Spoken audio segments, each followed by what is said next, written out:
Welcome back, Crammers. Question 10. The diagram shows two solids, A and B, made from two different materials.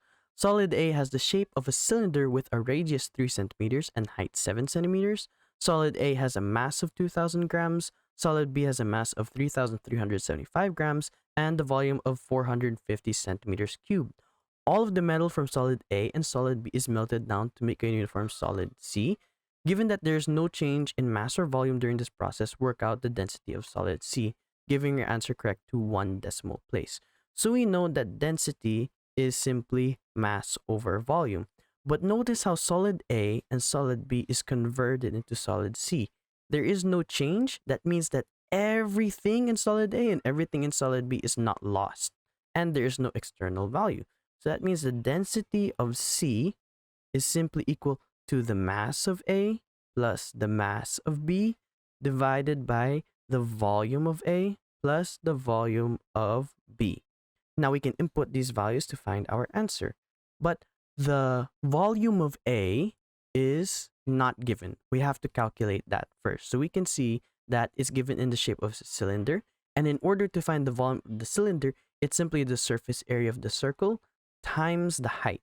So we know that the area is pi r squared, and we multiply it by the height. Pi into 3 squared times 7. Pi into 3 times 3 is 9 times 7. And we can actually simplify this further. 9 times 7 is 63. So this is just 63 pi. Now that we have the volume of solid A, we can continue. Density of C is equal to mass of A, 2,000, plus mass of B, 3,375, divided by volume of A, 63 pi, plus volume of B, which is 450 centimeters cubed. And we can just put this into our calculator to find the answer.